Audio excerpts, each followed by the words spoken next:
अस्सलाम वालेकुम dear students, मैं उमर सर उम्मीद करता हूं कि आप सब खैरियत से होंगे। आज की इस वीडियो ट्यूटोरियल में हम और एक सेल ऑर्गेनेली के बारे में डिस्कस करते हैं जिसका नाम गोल्जी कॉम्प्लेक्स है। चूँकि इससे पहले हमने एंडोप्लाज्मिक रेटिकुलम के बारे में डिस्कस किया था जो कि एक सेल ऑर्गेनेली है, इसी तरह हम गोल्जी कॉम्प्लेक्स में देखते हैं कि ये गोल्जी कॉम्प्लेक्स सेल के अंदर कौन सी सेल ऑर्गेनेली होती है और ये गोल्जी कॉम्प्लेक्स किन चीज़ों से बनता है और इसका सेल के अंदर क्या फंक्शन है। तो देखते हैं। First observed by Italian doctor Camillo Golgi. ये जो गोल्जी कॉम्प्लेक्स है इसको सबसे पहले इटली के एक डॉक्टर ने ऑब्जर्व किया जिसका नाम कैमिलो गोल्जी था।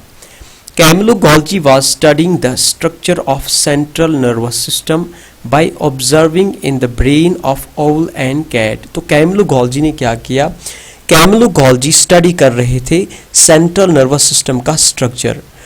तो ये सेंट्रल नर्वस सिस्टम क्या होता है, ब्रेन और स्पाइनल कॉर्ड को हम सेंट्रल नर्वस सिस्टम कहते हैं। हम ये कह सकते हैं कि brain and spinal cord together is called central nervous system, या हम कह सकते हैं central nervous system consists of brain and spinal cord. तो उन्होंने क्या किया, उन्होंने ओwl और कैट के ब्रेन के अंदर जो है स्टडी किया। स्टडी करने के बाद उन्होंने ऑब्जर्व किया। After observing nerve cells of cat, Golgi bodies were seen present there. Cat के नर्व सेल्स को ऑब्जर्व करने के बाद कैमिलो गोल्जी ने देखा कि वहाँ कुछ स्ट्रक्चर्स थे जिन स्ट्रक्चर्स को हम गोल्जी बॉडीज कहते हैं। He called them internal reticular apparatus. उस टाइम उन्होंने इसका नाम बताया इंटरनल रेटिकुलर एपरेट्स, इसलिए हम गोल्जी कॉम्प्लेक्स को गोल्जी एपरेट्स भी बोलते हैं। क्योंकि इसका गोल्जी नाम इसलिए पड़ा क्योंकि कैमिलो गोल्जी ने इसको ऑब्जर्व किया था और उसके ऑनर में इसका नाम गोल्जी कॉम्प्लेक्स या गोल्जी बॉडीज या गोल्जी एपरेट्स कहा जाता है। It was found that these Golgi bodies were present in all eukaryotic cells. ये देखा गया था कि ये जो गोल्जी कॉम्प्लेक्स है ये हर यूकैरियोटिक सेल के अंदर प्रेजेंट है, जबकि प्रोकैरियोटिक सेल्स में गोल्जी बॉडीज प्रेजेंट नहीं होती है। लेकिन आगे जाके जब आप स्टडी करोगे आप कुछ यूकैरियोटिक सेल्स देखोगे जैसे सीव ट्यूब्स ऑफ प्लांट्स है या आरबीसीज ऑफ मैमल्स है, वहाँ आप देखोगे कि वहाँ गोल्जी बॉडीज प्रेजेंट नहीं होती है जबकि वो यूकैरियोटिक सेल्स है। तो 8th स्टैंडर्ड में हम इतना ही याद रखते हैं कि गोल्जी बॉडीज जो है यूकैरियोटिक सेल्स के अंदर प्रेजेंट होते हैं। Golgi bodies are formed by several membrane-like structures called cisterna. अब ये Golgi bodies किन से बनता है कि several जो है membrane-like structures होते हैं जिनको हम cisterna बोलते हैं, और फिर इनमें क्या होता है, many fluid-filled vesicles can be found around cisterna. इस cisterna के अराउंड हम कुछ fluid-filled structures देखते हैं, बबल जैसी जिनकी शेप होती है, उनको हम vesicles बोलते हैं। तो हम अब ये कह सकते हैं कि जो Golgi bodies है it consists of membrane-like structures and fluid-filled-like structures. Membrane-like structures are called cisterna and fluid-filled-like structures are called vesicles. So Golgi bodies consist of membrane-bound vesicles and parallel arranged stacks of cisterna. ये जो cisterna के membrane like structures है इनका arrangement किस तरह से होता है, पैरेलल होता है, और इसके अराउंड कुछ बबल शेप्ड स्ट्रक्चर्स होते हैं जिनको हम वेसिकल्स बोलते हैं। ठीक है। Golgi bodies are mostly found near the nucleus but not all the time. ये जो Golgi bodies है इनको ज़्यादातर न्यूक्लियस के पास पाया जाता है, यानी कि इनकी लोकेशन ज़्यादातर न्यूक्लियस के पास होती है, लेकिन ये हमेशा न्यूक्लियस के पास नहीं होते हैं। ठीक है। तो ये Golgi बॉडीज़ के बारे में कुछ डिस्कशन था जो मैंने आपसे जो है डिस्कस किया कि ये Golgi बॉडीज़ को सबसे पहले ऑब्जर्व किया कैमिलो गोल्जी ने जो कि इटालियन डॉक्टर थे, और उन्होंने कैट और ओwl के ब्रेन के अंदर सेंट्रल नर्वस सिस्टम के बारे में स्टडी किया, उसके स्ट्रक्चर के बारे में स्टडी किया। वहाँ उन्होंने देखा कि जो कैट की नर्व सेल्स है वहाँ कुछ स्ट्रक्चर्स थे जिनको Golgi बॉडीज़ कहते हैं, और ये Golgi बॉडीज़ जो है ये यूकैरियोटिक सेल्स के अंदर प्रेजेंट होते हैं, प्रोकैरियोटिक सेल्स में Golgi बॉडीज़ प्रेजेंट नहीं होते हैं। और ये क्या होता है, मेम्ब्रेन लाइक स्ट्रक्चर्स होते हैं जिनको हम सिस्टर्ना बोलते हैं, और इसके अराउंड कुछ बबल फ्लूइड फिल्ड स्ट्रक्चर्स होते हैं जिनको हम वेसिकल्स बोलते हैं। इसलिए हम इसको क्या कहते हैं कि Golgi बॉडीज किन की बनी हुई होती है, मेम्ब्रेन लाइक स्ट्रक्चर्स और इन फ्लूइड फिल्ड लाइक स्ट्रक्चर्स का बना हुआ होता है। और ये Golgi बॉडी जो है इनकी लोकेशन ज़्यादातर न्यूक्लियस के पास पाई जाती है। तो चलिए मैं आपको इस डायग्राम में दिखाता हूँ कि किस तरह से इस सिस्टर्न होता है और किस तरह से ये वेसिकल्स होते हैं। आप देख सकते हैं कि यहाँ पे ये जो पैरेलल अरेंजमेंट में ये मेम्ब्रेन्स है इनको हम सिस्टर्ना बोलते हैं, और फिर ये बबल शेप्ड जो स्ट्रक्चर्स हैं इनको हम बोलते हैं वेसिकल्स। तो ये वेसिकल्स के किस तरह से होते हैं, ये इसके अराउंड होते हैं, इस सिस्टर्ना के अराउंड, और ये बनाते हैं गोल्जी बॉडीज। तो यहाँ पे आप देख सकते हैं जो न्यूली फॉर्म्ड वेसिकल होता है उसका शेप कैसा होता है, स्ट्रक्चर कैसा होता है, और इन मेम्ब्रेन्स के बीच में जो ये ब्लू कलर शेडेड है जिसको हम ल्यूमेन कहते हैं, और फिर बाद में ये इनकमिंग ट्रांसपोर्ट वेसिकल्स है जो आप देख सकते हैं, जो हम अभी फंक्शंस में डिस्कस करेंगे। इसके बाद हम देखते हैं कि ये जो गोल्जी बॉडीज है ये किस तरह से सेल के अंदर फंक्शन करते हैं, कि सेल के अंदर इनका क्या काम होता है। So how Golgi bodies do function? Ribosomes in the cell produce protein and other substances। चूंकि हमने इससे पहले की वीडियो लेक्चर में ये देखा था कि राइबोसोम्स का काम क्या होता है, कि ये प्रोटीन सिंथेसिस करते हैं, ये सेल के अंदर प्रोटीन्स प्रोड्यूस करते हैं और कुछ सबस्टेंसेस प्रोड्यूस करते हैं। ये राइबोसोम्स जो प्रोटीन्स और कुछ सबस्टेंसेस प्रोड्यूस करते हैं, these substance are kind of raw materials. इनको हम क्या बोलते हैं, these are kind of raw materials, कि ये सेल के अंदर रॉ मटेरियल्स जैसे होते हैं। रॉ मटेरियल्स मतलब जो बाकी दूसरे सेल ऑर्गेनेल्स है और दूसरे पार्ट्स है सेल के, उनको जो है इन सबस्टेंसेस की जरूरत पड़ती है अपने फंक्शन के लिए।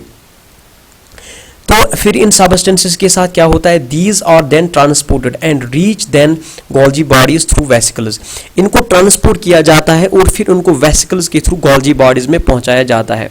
जब इनको गोल्जी बॉडीज में पहुंचाया जाता है वहां क्या होता है, ये वेसिकल्स क्या करते हैं, आपस में कंबाइन करके सिस्टर्ना बनाते हैं। Vesicles combine to form cisterna. जब ये सिस्टर्ना बनाते हैं, ये सिस्टर्ना क्या करता है इन सबस्टेंसेस के साथ, cisterna in the Golgi bodies alter the substances. ये इन सबस्टेंसेस को क्या करता है, इनके अंदर चेंज लाता है, मतलब इनको मॉडिफाई करता है। जैसे for example they convert simple sugars to complex sugars. ये सिंपल शुगर्स को चेंज करता है इनटू कॉम्प्लेक्स शुगर्स। तो अब यहाँ राइबोसोम जो है जो प्रोटीन्स या सबस्टेंसेस प्रोड्यूस करते हैं, जिन सबस्टेंसेस को जो इस सेल के अंदर काइंड ऑफ रॉ मटेरियल्स होते हैं, इन सबस्टेंसेस को वेसिकल्स क्या करते हैं, वेसिकल्स के थ्रू पहुंचाया जाता है गोल्जी बॉडीज के अंदर। यहाँ ये वेसिकल्स कंबाइन होते हैं और सिस्टर्ना बनाते हैं। फिर उसके बाद ये सिस्टर्ना इन गोल्जी बॉडीज को मॉडिफाई करते हैं, जैसे मैंने आपको बोला कि सिंपल शुगर्स को ये कन्वर्ट करते हैं कॉम्प्लेक्स शुगर में।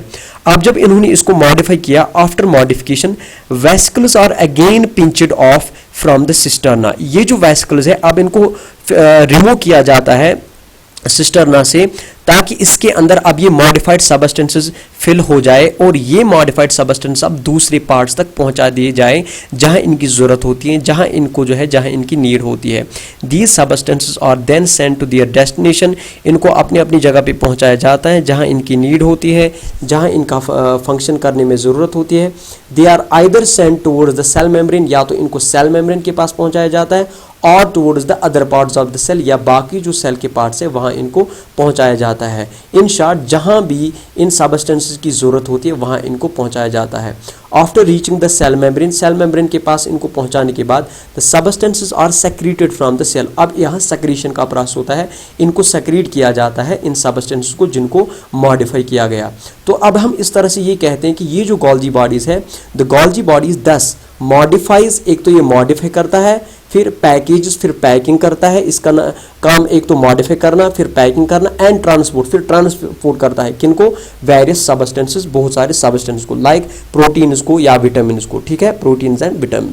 The Golgi bodies are also involve in the formation of lysosomes. इन गोल्जी बॉडीज का दूसरा काम ये होता है कि ये लाइसोसोम्स की फॉर्मेशन में मदद देते हैं। जो लाइसोसोम्स विच आर बेसिकली, जो कि बेसिकली वेस्ट रिमूवल ऑर्गेनेली होती हैं सेल के अंदर, ठीक है। अब मैंने आपको इसका फंक्शन किस तरह से बताया कि ये बिहेव करते हैं एज ए फैक्ट्री, कि इसके पास ये सबस्टेंसेस पहुंचाए जाते हैं जो कि रॉ मटेरियल्स होते हैं। फिर Golgi bodies in raw materials को, इन सबस्टेंसेस को मॉडिफाई करता है, मॉडिफाई करने के बाद इनको वापस भेजता है अपनी अपनी जगह पे with the help of vesicles. जहां जहां इनकी ज़रूरत होती है, जहां इनकी नीड होती है, वहां इनको वेसिकल्स के थ्रू पहुँचाया जाता है।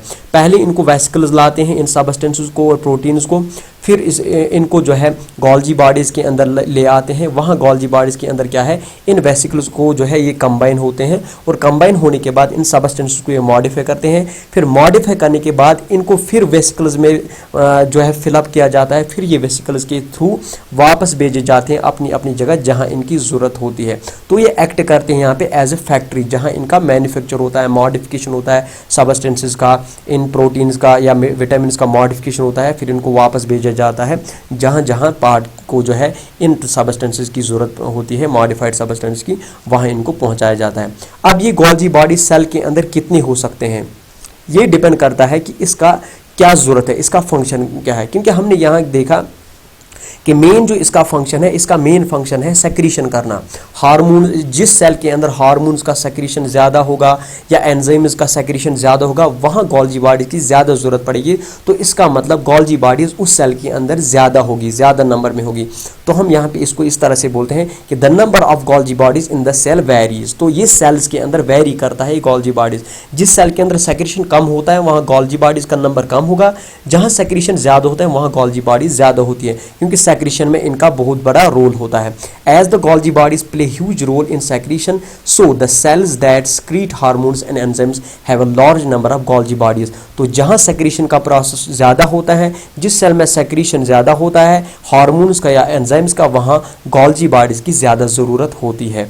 अब हम इनको पॉइंट पॉइंट आपको जो है फिर रिवाइज करते हैं कि मैंने आपको बोला गोल्जी बॉडीज जो है, ये गोल्जी बॉडीज को सबसे पहले ऑब्जर्व किया था कैमिलो गोल्जी ने, जो कि इटालियन डॉक्टर था। उन्होंने क्या किया, उन्होंने सेंट्रल नर्वस सिस्टम को जो है उसका स्ट्रक्चर वो स्टडी कर रहे थे, और उन्होंने ऑब्जर्व किया जो कैट और ओल है उनके ब्रेन के अंदर वो स्टडी कर रहे थे। फिर उन्होंने ऑब्जर्व किया जो कैट की नर्व सेल है उसके अंदर उन्होंने कुछ स्ट्रक्चर्स देखे, वहाँ कुछ स्ट्रक्चर्स प्रेजेंट थे जिनको हम गोल्जी बॉडीज़ कहते हैं। उस टाइम जो है इन्होंने इसको नाम दिया था इंटरनल रेटिकुलर एपरेट्स, ठीक है। तो इस तरह से इसको गोल्जी एपरेट्स भी बोलते हैं हम। तो ये गोल्जी एपरेट्स जो सिर्फ यूकेरियोटिक सेल्स के अंदर प्रेजेंट होते हैं, प्रोकैरियोटिक सेल्स के अंदर ये प्रेजेंट नहीं होते हैं। और इसके ये किसका बना हुआ होता है, सिस्टर्ना, जो कि मेम्ब्रेन लाइक स्ट्रक्चर्स होते हैं, और इसके अराउंड जो है कुछ फ्लूइड फील्ड स्ट्रक्चर्स होते हैं जिनको हम वेसिकल्स बोलते हैं। और ये ज़्यादातर हम गोल्जी बॉडीज़ को न्यूक्लियस के पास देखते हैं, ज़्यादातर इनका लोकेशन न्यूक्लियस के पास होता है, लेकिन हमेशा ही न्यूक्लियस के पास नहीं होते हैं। अब इसका फंक्शन क्या है, इसका फंक्शन ये होता है कि ये सबस्टेंसेस को लाता है, उन सबस्टेंसेस को मॉडिफाई करता है with the help of vesicles लाता है, और फिर उनको मॉडिफाई करने के बाद वापस वेसिकल्स के थ्रू ही अपनी अपनी डेस्टिनेशन तक पहुंचाता है जहां इनकी ज़रूरत होती है, और फिर वहां इनका सेक्रीशन होता है। अब जहां सेक्रीशन ज़्यादा होगा, जिस सेल के अंदर सेक्रीशन ज़्यादा होगा उस सेल के अंदर गोल्जी बॉडी ज़्यादा होती है, जहां सेक्रीशन कम होता है उस सेल के अंदर गोल्जी बॉडीज़ कम होती है।